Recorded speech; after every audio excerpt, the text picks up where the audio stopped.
As we come on the air, some headlines from our brand new poll with the Washington Post. Despite a strong economy, the president's approval rating still below 40%, with a career average the lowest on record for modern presidents. And just over a week since the release of the Mueller report, a majority of Americans find it fair and even-handed. Just 3 in 10 buy the president's claim that he was exonerated by the special counsel. And almost 6 in 10 say he lied about matters investigated by Mueller. But support for impeachment has dropped. Just 37%, a new low, think Congress should start impeachment proceedings. And nearly half the country says the report will not be a factor in their vote for president. And as that race heats up, our new poll points to a modest frontrunner on the Democratic side. Fresh off his announcement on Thursday, Joe Biden leads the primary pack at 17%. Bernie Sanders next at 11%, with Pete Buttigieg pulling up into third place at 5%.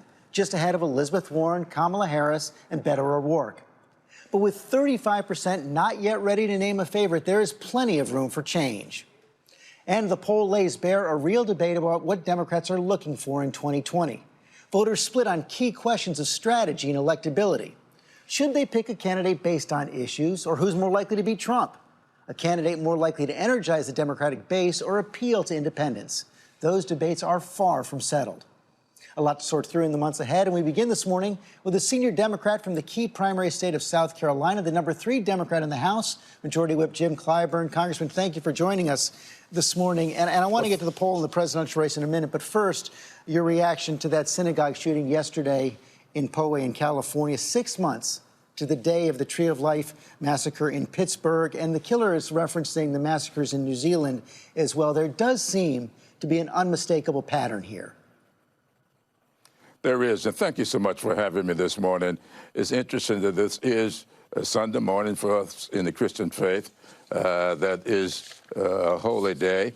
I happen to represent Charleston, and I have been a proponent of H.R. 1112 because we believe that a climate has existed in this country over the last several years that glorifies guns in such a way that people feel emboldened to use them to settle whatever griefs they may have.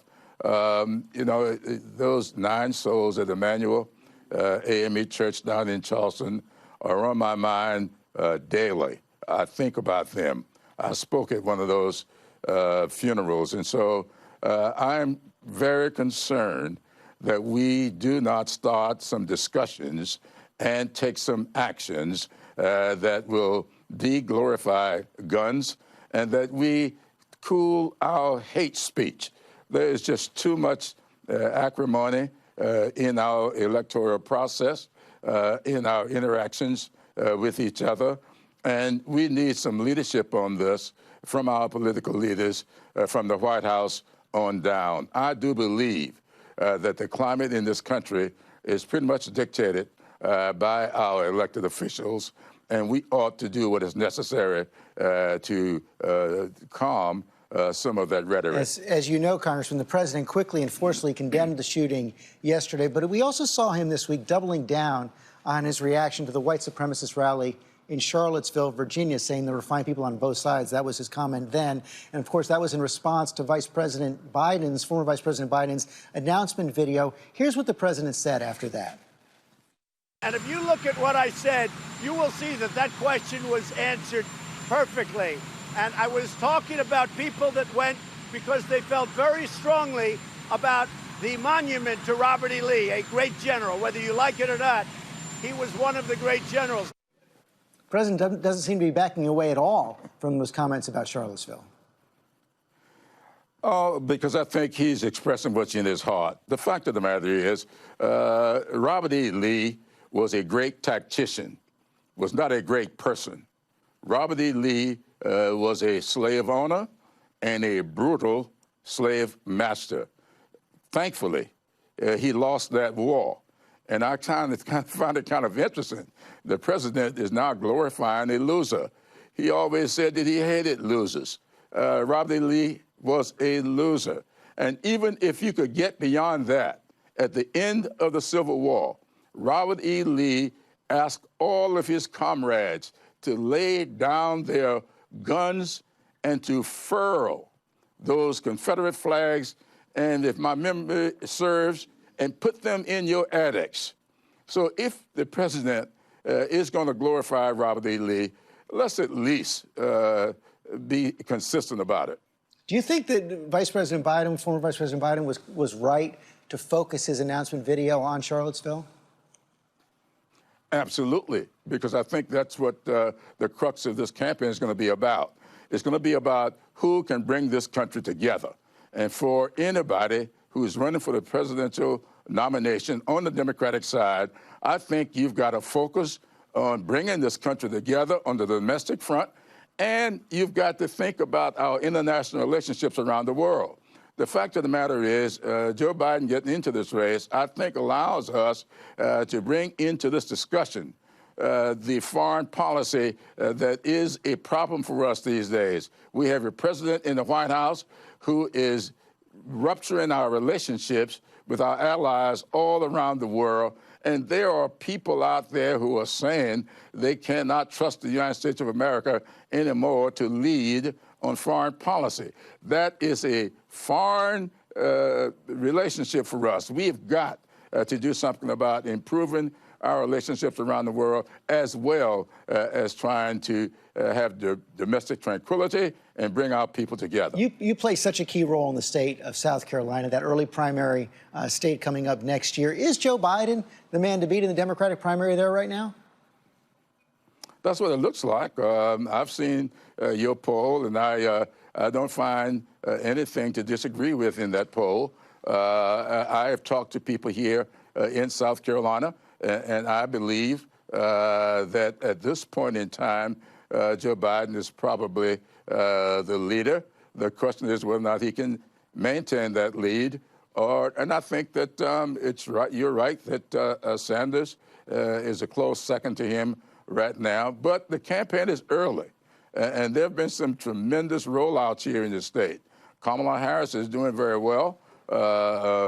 Cory Booker has been spending a lot of time in the rural communities here in South Carolina. And I have been saying forever that Democrats are going to have to improve our status among rural voters, because we have to remember over 50% of African Americans in this country still live in the South. And the South is basically rural. And if you're going to win, you're going to have to energize that vote. And I don't believe you can do it by running from East Coast to West Coast, stopping off at the major cities, and not paying close attention to what's going on in these rural communities, because that's where our goal is going to be made. Are you going to endorse, and how are you going to make a decision? Well, I'm making my decisions in consultations with my family. I have 3 daughters. 3 of them are pretty active politically, and I listen to them, talk with them a lot. My wife stays on the internet, keeping up with these candidates. We talk about it a lot. I have a network here in the state that I consult with quite a bit. I don't call it anything but a network of people with whom I interact politically and professionally. And I'm going to be talking to them about how I should conduct myself going forward and when I should take any actions, if I should at all. Let's talk about your responsibilities in the House as well. Of course, impeachment on the table right now. As you saw in our poll, just 37% of the country now supports the idea of impeachment. Yet candidates like Elizabeth Warren say that the Congress has a responsibility to act. Want to play that? We have checks and balances, and we have to proceed here in a way understanding our place in history that not only protects democracy now, but protects democracy when the next president comes in, and the next president, and the president after that. She says there's no political inconvenience exception to the Constitution. Congress has a duty to move. Yes, Congress does have a duty to move. And I think Mr. Mueller laid out for us a roadmap. But what people seem not to be talking about is Mueller also said that on this roadmap, there are some barricades that were erected, some roadblocks that ran up against. And he says that the best vehicle to get around these barricades and roadblocks is the Congress. And then we are going to do our work, but we're not going to do it haphazardly. We have 6 committees who are looking at this president and looking at his past activities, Ways and Means, trying to get to his tax records. We got Financial Services, looking at his relationships with banks around the country. We've got Government Ops, looking at his activities as it relates to the oversight responsibilities they have. The Justice Department, the Judicial Committee, looking at the ways to proceed on getting the people before they're committed that can testify and help us build a record.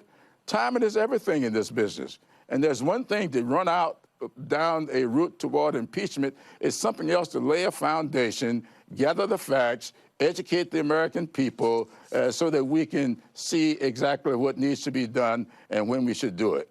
Congressman Clyburn, thanks for your time this morning. Well, thank you so much for having me.